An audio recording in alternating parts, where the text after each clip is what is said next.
Did you enjoy unraveling the mysteries of Arkham Asylum? Bringing order back to Gotham and Arkham City? Were you enthralled by the masterpiece that was Arkham Knight? Then boy, do I have a game that just won't live up to those. Gotham Knights is certainly a game of all time.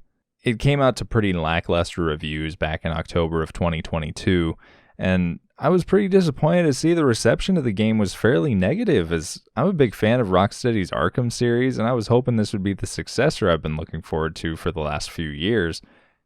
Wait. Arkham Knight came out almost 9 years ago? Fuck, dude. Am I old? What the shit? Dude, I need a minute. Hold on. Well, anyways, due to the negative reviews and performance of the game, I decided I'd skip out and save my $60. However, due to recent sales and the game's Steam rating going up, I decided to give the game a shot. Just gonna chime in here to say, big ol' spoiler warning. I do cover the entire story in this video, so be warned. Otherwise, enjoy. The game opens on Batman fighting Ra's al Ghul. Ra's al Ghul, you allowed this blasphemy, this sacrilege. Did you think you could keep it from me? It's a pretty decent fight scene that honestly grabbed my attention. Batman finds himself on the back foot in an last-ditch effort to stop Ra's. He detonates the Batcave, killing both of them in the process.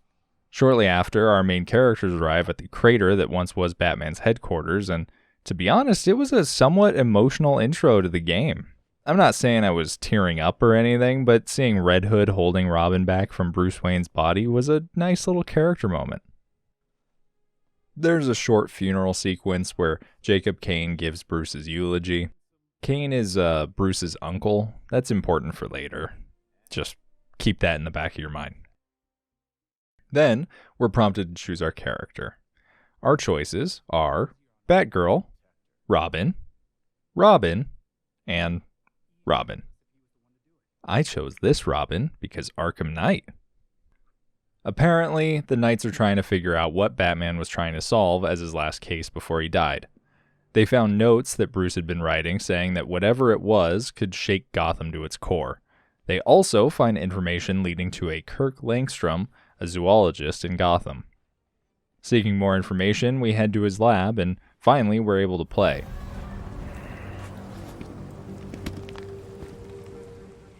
It's been a while since I've played a Batman Universe game, but the controls are fairly similar to the Arkham games, but with a mix of parkour, which feels a little wonky at first. We find out that Kirk Langstrom is dead by the time we arrive, so we sneak into his lab to try and find more information.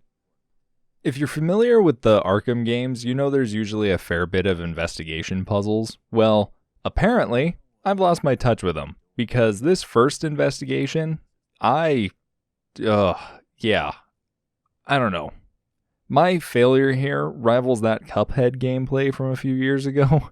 For some reason, my mind blanked and I just refused to read the information that was given to me and I'll let you watch.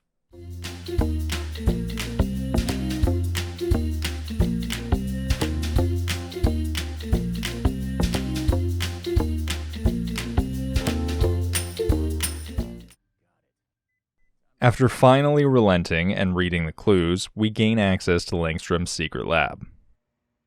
We grab a hard drive that will hopefully have the information we need, and then head to the morgue because Langstrom secured his data with two-factor authentication. Speaking of two-factor authentication, you too can secure your data with... I'm just kidding. There's no sponsor. Anyways, at the morgue, we come face to face with Talia al Ghul, who is burning her father's body. She tells us to fuck off and then poofs away. We get the two-factor device we need while also finding out that our boy Langstrom plays WoW. Nice. Then, alarms start sounding. Apparently, for a ninja, Talia isn't very stealthy as they caught on that she was lurking around. So, I guess it's time to do what Talia had told us to do earlier. We do make our escape with the utmost ease, despite them kind of hyping up these SWAT teams like it'll be difficult to evade them. I don't know. Apparently, the enemies can't really look up in this game, which you'd think living in Gotham would make people watch the ceilings for Batman, but apparently not. During our escape, we do take this one officer right the fuck out with our bike. That was pretty fun. We then head to the Belfry, the Knights' headquarters, where we see the Knights out of costume, and is it just me, or does it look more like their mentor should have been Zordon rather than Batman? I don't know, just me? With the two-factor device in hand, Barbara starts sifting through the drive to look for more information while we try to track down Talia to understand what part she and her father have been playing in all this. She explains that her father went crazy and that she was ousted from the League of Shadows for disagreeing with him. Now that Ra's is dead, the League is without order. She tells us to fuck off again, and then leaves. After that, we're informed that Batman received a message from Harley Quinn in Blackgate. Bruce had apparently tasked her with gathering some information before he died, and since she is unaware of his death, requests a meeting with him. We get there and find that she's basically in control of the prison, apparently. We break the news to her and do some tasks for her, and then the most notable thing about this area happens. And I think it shows a little of the effort, or lack thereof, that was put into the game. When she gives us the book, instead of just handing it to us, she instead ties it to a balloonicorn, and we chase it. I guess. I feel like this perfectly shows some base level mechanics that this game fails to polish. For example, they could have just had the balloon move at a decent pace and then moved it forward once it was behind a corner, making sure the player doesn't see it, or even just stall the player with enemies for long enough. Instead, it moves at a different pace each time you see it, and at one point, I actually ran past it and then it teleported in front of me for a cutscene. It's minor, I know, but I definitely noticed it, and it took me out of the game with how much I thought about it when it happened. Anyways, after retrieving the book, we find out that Harley was compiling information that linked together Gotham's wealthiest who were acquitted of their crimes, though one notable exception to the people on that list was Oswald Cobblepot, or the Penguin. We head to the Iceberg Lounge to confront him and get more information, but he also tells us to fuck off. I'm gonna spell this out for you. With the bat gone, you're not worth my time. Get lost.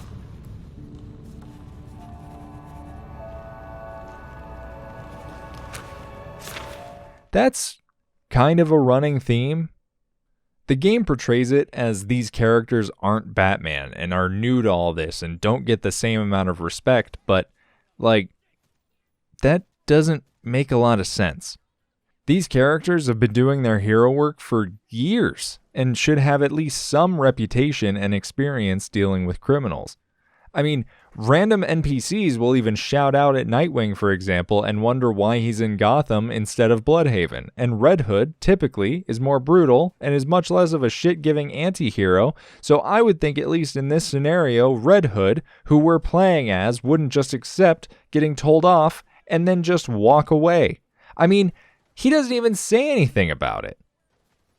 Regardless, we then have to go show Penguin we mean business by intercepting some of his back alley dealings. We also end up meeting Detective Montoya and Lucius Fox, who play bigger parts later. For now, Detective Montoya explains that the GCPD is overrun with corrupt cops since Commissioner Gordon's death, and Fox shows us how to unlock fast travel in different parts of the city. After doing the side objectives, we can go back and talk to Penguin again.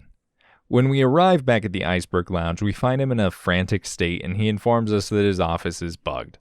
After dealing with the bugs, he finally opens up about what's going on. He drops the revelation that the Court of Owls is behind the murders in Gotham, and that the people that were acquitted were either part of the court or looked upon favorably, and that unfortunately for him, he fell out of favor and was left to do his time. Not a whispered word is said. Court of Owls is a myth.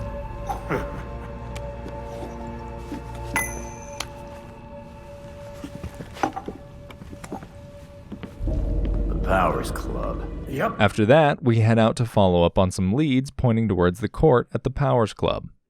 We end up going down into some Raiders of the Lost Ark style underground sanctum. We then do some shadow puppetry and gain access to the masturbatory. Couldn't even say that with a straight face. Inside, we see a woman that is 10,000 years older than Sand and her horrifying taxidermied rat dog. We end up getting captured by the voice of the court, which, here's another issue with the game. Just before we came down here, we were informed by Barbara that Alfred had gone out on a walk and hadn't been heard from in a while. So we went to check up on him, and we see a cutscene of him and Jacob Kane, Bruce Wayne's uncle from earlier. They were having a chat and just catching up. Whatever, doesn't matter. However, immediately after that cutscene, we come to where we are now.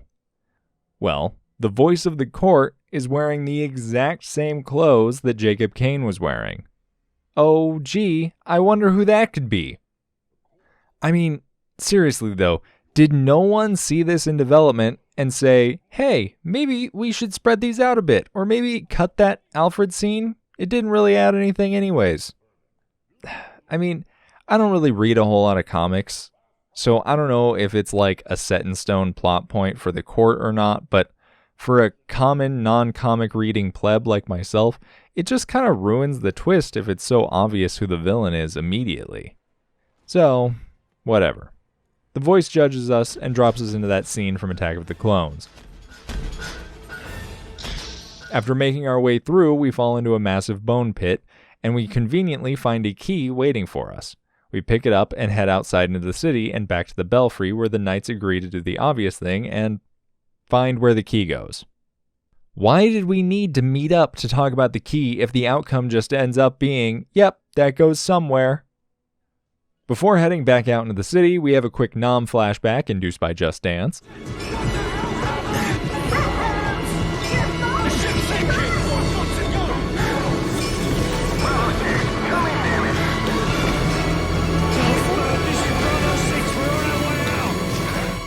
We find a building suspected to be an owl nest, and inside find that there was a hit ordered at the Chelsea Tunnel.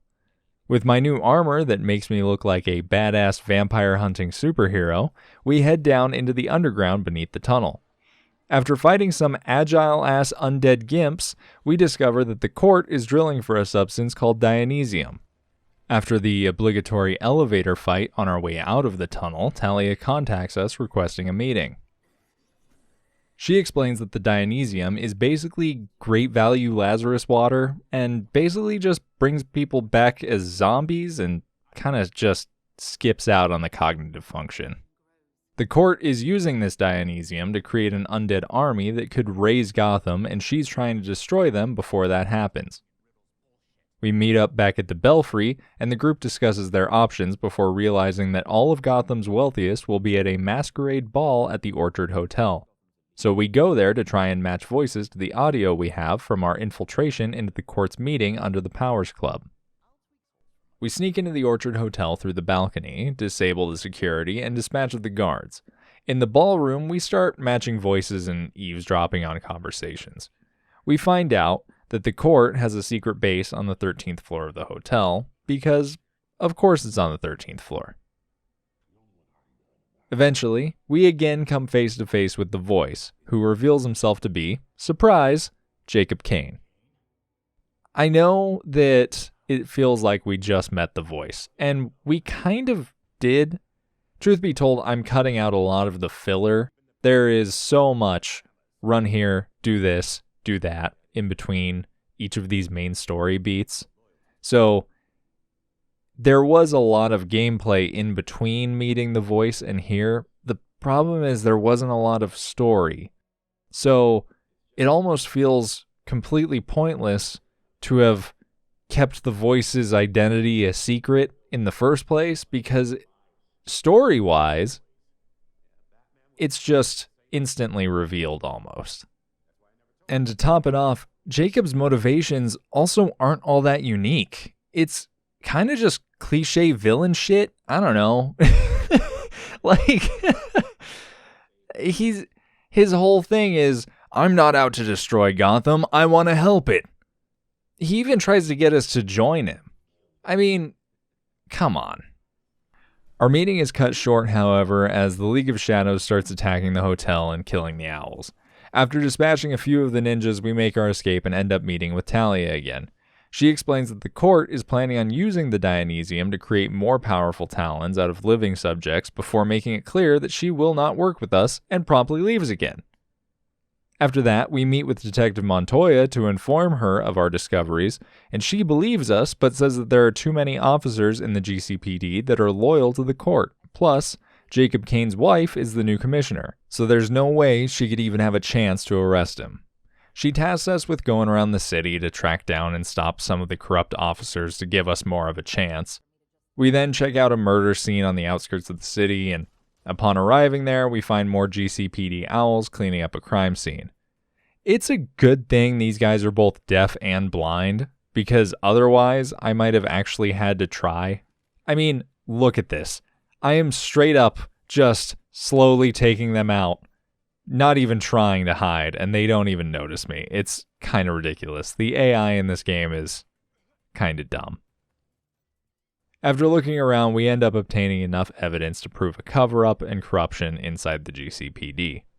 We end up checking back in on Penguin as we received an urgent message from him explaining that his family has found out about his aid in tracking down the court. We head off to the Iceberg Lounge once again to find him pinned to the wall in the same manner as the other murder victims, though he is actually still alive. And when we pull him down, we end up getting gassed and pass out. We awake inside a seemingly drug-induced liminal space filled with traps, and I'll be honest, I pulled another big games journalist move here, and my monkey brain just did not remember that I could crouch, and I got killed by this spike wall so many times. Just so many. Eventually, I snapped out of my sudden onset smooth brain and made it through the obstacles and out into a giant aperture lab style facility where they store and move the hallways to create the looping feeling, which does bring up a question. Up until that point, I had thought the whole area was some sort of drug hallucination, so when we died, we didn't actually die, but if it wasn't a hallucination, then what was it? We venture deeper into the facility and find the lab where the court's volunteers are taken to become Talons, and after that is the cryogenics room where the Talons are held while not being used. We defeat a few waves of owls and override the cryo controls, freezing the Talons and making our escape. However, it appears a number of Talons also managed to escape into Gotham, though, to be honest, this doesn't seem to matter that much as it's never brought up in the story that they're running loose or anything. Back at the Belfry, the knights argue about what they should do, and whiny-ass Robin, this guy, right here, suggests they just straight up assassinate Jacob Kane. Robin in this game has actually been kind of whiny. Like, it feels like all of his dialogue culminates in, well, Batman's dead, so I don't know what to do. Seemingly forgetting that the four of them have power and resources rivaling Batman anyways. It's kind of a common theme where the knights bicker amongst themselves, and then Alfred has to come in and tell them all to shut the fuck up. It seems to happen constantly when you're playing, and there's no point to any of it. They argue. Alfred says, Batman would want you guys to work together, and they all go, oh yeah, we should do that, and then proceed to work together, effectively just padding the time of each cutscene and the story overall. Back to the story, we meet up with Detective Montoya and help her get the warrant for Kane signed. After that, we start the assault on Kane Industries, which nothing really notable happens, to be honest. It started out pretty flashy and cool, and I actually got a little excited, but then it just became the standard fare for the game. We break in through the roof and fight our way through the facility, through Kane's office, and down his personal elevator into an underground bunker where we finally confront Kane.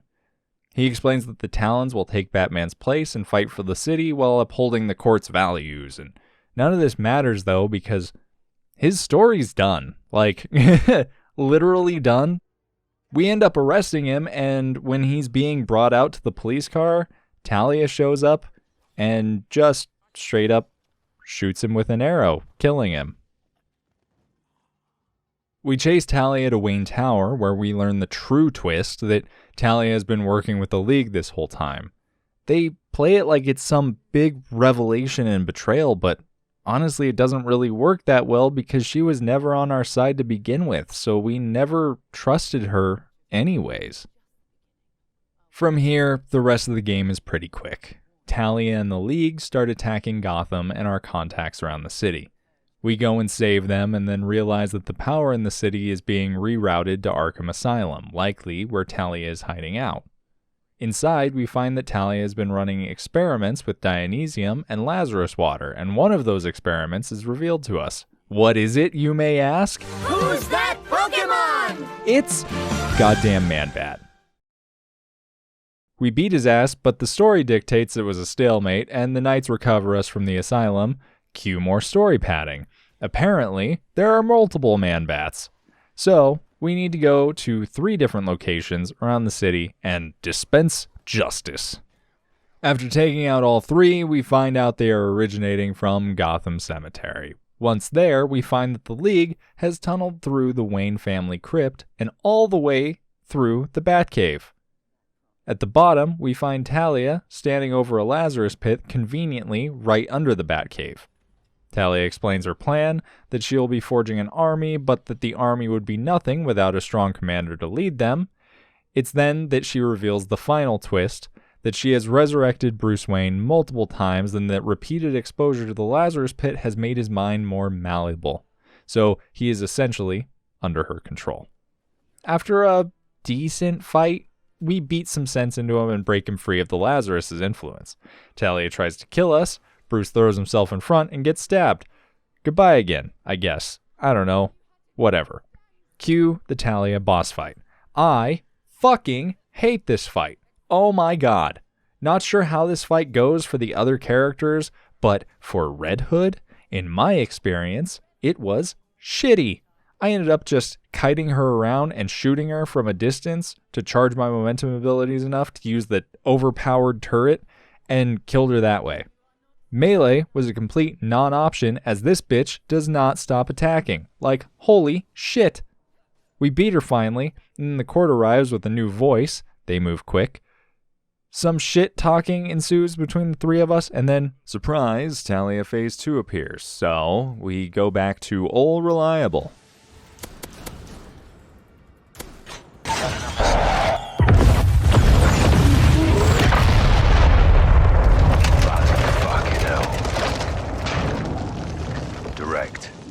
Target destroyed. So fucking stupid. What am I doing? One more thing. Eugene, give me that. If I ever find one of these lying around again, I swear to fucking God, I will stop being so polite. Get the fuck out of my sight before I demolish you. And that's it. After beating her, we get a cutscene showing a wounded and dying Bruce Wayne in the Batwing, giving us a final send-off and a nice kind of passing of the torch, before crashing into the Lazarus pit, killing himself and every member of the court in the tunnel. But not before Talia makes her escape to set up the sequel. There's one final cutscene that changes based off your character, but it's mostly the same across the board. In our instance, Red Hood essentially takes up the mantle of Batman, issuing a message to the city of Gotham that he and the Knights will work to protect the city. And that's it. Overall, the game is not anywhere close to the Arkham series in terms of polish, story, or gameplay. That being said, it's also not a bad game, at least not now, after a year of patches and fixes. Gotham Knights is in a rough position, as for everything it does right, it does something else poorly. It also doesn't seem to know what it wants to be.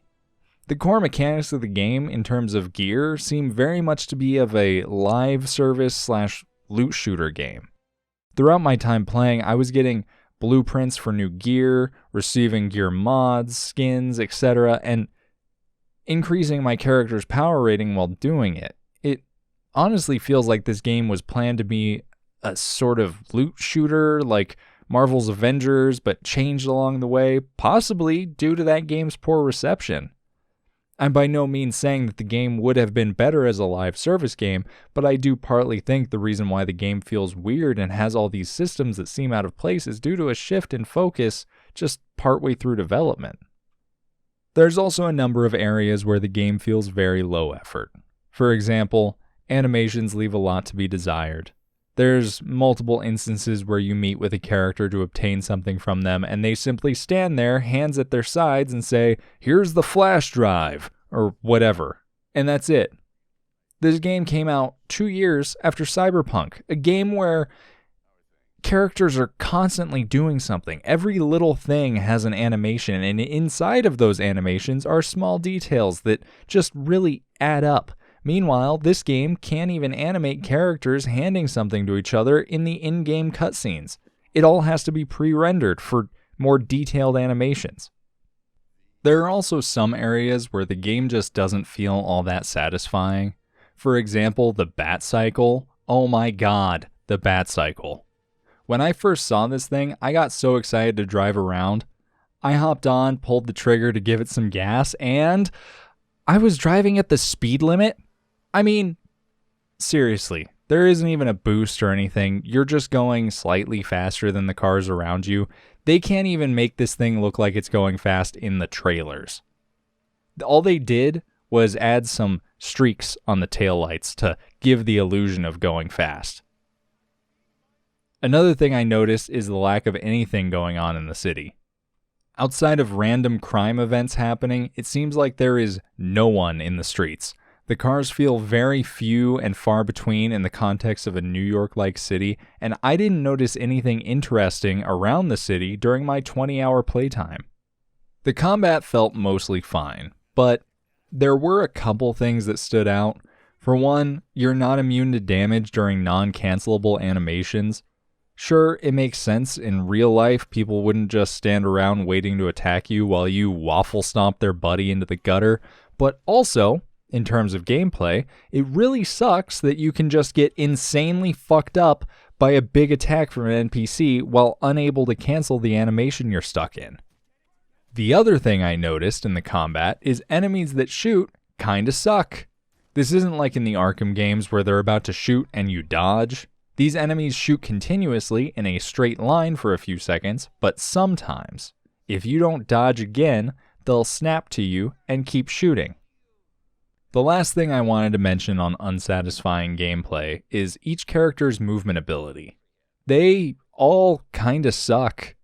Red Hood, who I played for 99% of my playtime, has a leap ability using powers from the Lazarus Pit. It feels clunky and not that great. Robin has a similar issue, but his is actually worse, in my opinion, as his movement ability is a teleport that pulls you into a weird circle highlight minigame that he reappears at and then can go back into to teleport again.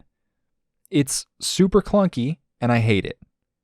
Batgirl's is mostly fine. She basically has the glide from the Arkham games, though the weight on the glide seems to have been tuned way down, as she can go a super long distance before reaching ground. Lastly, we have Nightwing, whose movement ability, by comparison, feels the best out of all of them, and I kinda wish Robin and Red Hood would just have had it as well. Nightwing's ability is basically to just summon a hover glider that allows him to freely fly around the city. It feels the best out of the four, and I actually used it to get most of the side collectibles done. One portion I didn't touch on earlier is the side stories. I mainly waited until after the story to go through these, and it's a mixed bag. The first one I did was Clayface, and his story was okay. Basically, while patrolling, you find a clay man attacking a civilian, and after finding a few more, you're able to run an analysis on the clay and determine that they are all individual parts of Clayface, who had supposedly died a year or so earlier in a fight with Batman at the reservoir. Eventually, it all culminates in a big fight at the end of a multi-mission story and features some okay chase sequences. The second one I did was Harley Quinn's story. She basically becomes Gwyneth Paltrow and starts selling some new age hipster health trash. We track her down and she is unveiling a new product she touts as removing inhibition and allowing people to do what they always dreamed of, though It's essentially just a mind control device. Once again, after a few missions, we take her down in a big boss fight, and that's it. It's okay.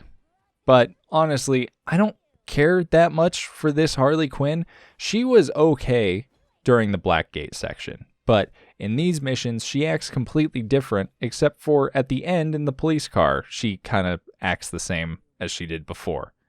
But this version of Harley just really falls flat for me compared to the Arkham version of the character. That's just my opinion though, and if you like this version of the character, then more power to you. The last side story is a little different. We get a call about a heist at Star Labs. We go there and find that the person behind it is none other than The Iceman cometh, who is stealing enough cryo to freeze Gotham. We foil his plans and arrest him, though the regulators break him out and we have one last big fight with him. Story-wise, there really isn't much with this one, to be honest, though some of the set pieces and scenes are actually pretty good and actually top literally all of the story except for the opening sequence for the assault on Kane Industries. The boss fights on this one are also pretty good and feature some different mechanics we don't see in the rest of the game. Ultimately, Gotham Knights is a game that just doesn't do anything particularly well, nor does it do anything horrendously bad. It's just a game. I can't say that it's a must-play or anything, but I will say that there were a few times that I did enjoy my playtime with the game. It's possible in co-op it'd be a really fun time, but I can't speak on that personally. As someone who was big into the Arkham games, I can't say I wasn't a little disappointed that the game failed to reach the same heights of even Asylum, the first game in the Arkham series. I know it's not fair to directly compare the games with them being different developers and a new story, but whether or not it's a fair comparison, Gotham Knights was made to be the follow-up, setting a new stage for Batman games. I can only hope that its failure didn't hurt the chances for a sequel or a new Batman reboot. I think that with enough development time and learning from the mistakes of this game, they could still use this groundwork for the next game in the series. Because what's here isn't bad. It just has excellence to live up to.